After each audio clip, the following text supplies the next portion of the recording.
Hola, yo soy Jair Ángeles y el día de hoy hablaremos del síndrome de Lynch. ¿Y qué es el síndrome de Lynch?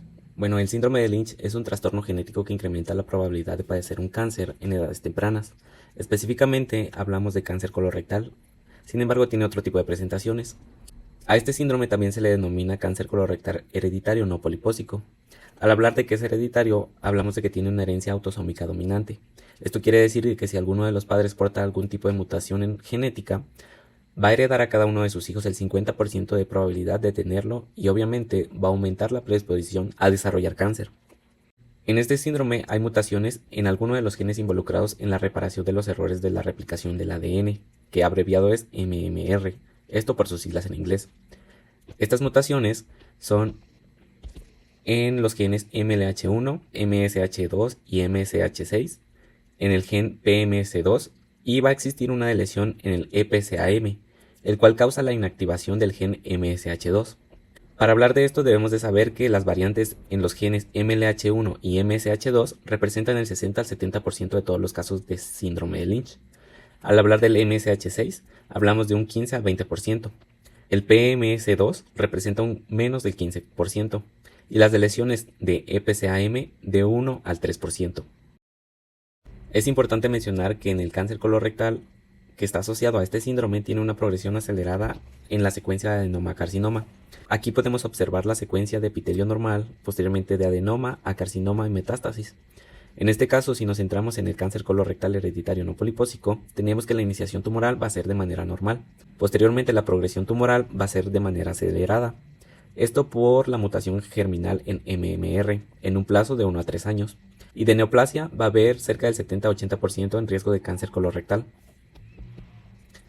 Debemos de saber también que este síndrome se divide en dos tipos, el Lynch 1 y el Lynch 2. Para hablar de Lynch 1 hablamos de aquel síndrome que solo presenta cáncer colorectal.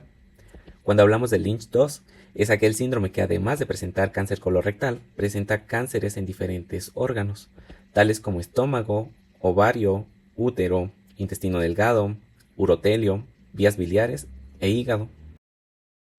Hablando epidemiológicamente, este síndrome representa el 3% de todos los cánceres colorectales y tiene un riesgo de presentar cáncer en un 50 al 80%. La edad promedio en la que se presentan es de los 43 a los 44 años y a los 60 años en familiares portadores de la mutación. Si hablamos de la situación en México, el cáncer colorectal es el tercero más frecuente, posterior del de mama y del de próstata. En cuanto a mortalidad, también representa la tercera causa de muerte de los cánceres. Asimismo, tenemos los diferentes riesgos de padecer cáncer en los pacientes con síndrome de Lynch comparado con la población en general. Basándonos en esta tabla que les presento, podemos ver que el cáncer colorectal, el de endometrio, el de ovario son los más frecuentes que se pueden presentar. ¿Y cómo se diagnostica el síndrome de Lynch? Bueno, para el diagnóstico clínico de este síndrome se crearon criterios. En 1991 se crearon los criterios de Ámsterdam 1, los cuales eran para identificar a los individuos en riesgo para la presentación de este síndrome. Estos criterios se pueden reducir en una mnemotecnia que se llama 3-2-1. 3 porque al menos 3 familiares deben de tener cáncer colorectal. Uno de ellos debe ser pariente de primer grado con los otros 2. 2 porque al menos 2 generaciones sucesivas deben ser afectadas. Y 1 porque al menos debe de haber un caso de cáncer colorectal antes de los 50 años. También es importante tomar en cuenta en estos criterios que la poliposis adenomatosa familiar debe ser excluida y también que los tumores deben ser verificados histopatológicamente. Debido a que estos criterios eran muy estrictos, se crearon los criterios de Ámsterdam 2 y estos criterios eran para tomar en cuenta a la presentación en otros cánceres. En este caso, hablamos de que al menos 3 familiares deben de tener un cáncer asociado al cáncer colorectal hereditario no polipósico. Dígase cáncer endometrial, de intestino delgado, de uréter o de pelvis renal. Al menos 2 generaciones sucesivas deben ser afectadas. Al menos debe de haber un caso antes de los 50 años. Así también debe de excluirse la poliposis adenomatosa familiar y también los tumores deberían ser verificados histopatológicamente. Para 1998 se establecieron los criterios de Bethesda, los cuales eran para la identificación de los pacientes con tumor colorectal que deberían de someterse a estudios de inestabilidad de microsatélites o inmunohistoquímico. Dentro de esto se encuentra cáncer en familias que cumplen los criterios de Ámsterdam. También dos cánceres relacionados con el cáncer colorectal heredofamiliar no polipósico, incluyendo el colorectal o un extracólico. También está el tener cáncer colorectal y un familiar de primer grado con cáncer colorectal o cáncer extracolónico relacionado con cáncer colorectal hereditario no polipósico y o un adenoma colorectal, un cáncer antes de los 45 años y adenoma antes de los 40 años.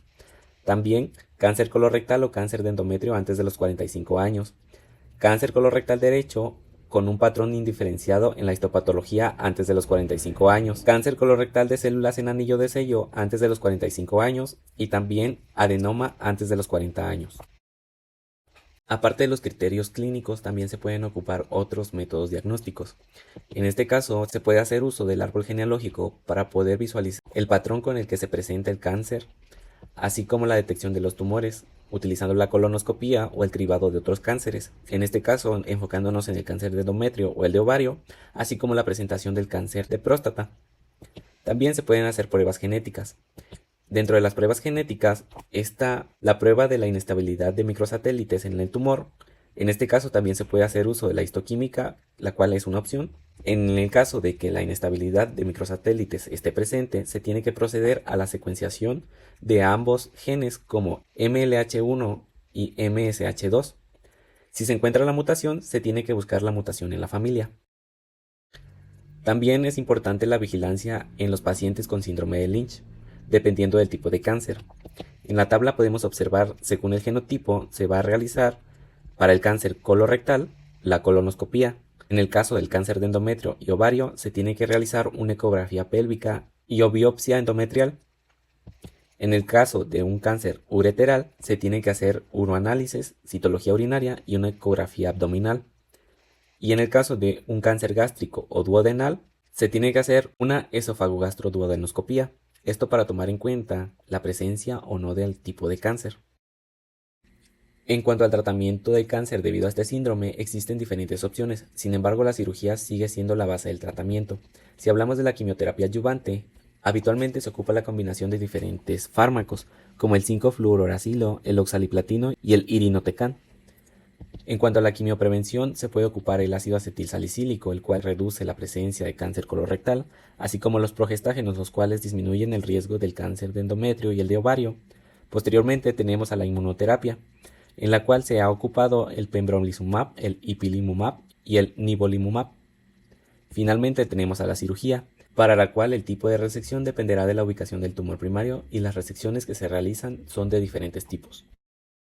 Como referencias para este video ocupé estas fuentes. Espero les haya gustado este video y nos vemos para el próximo.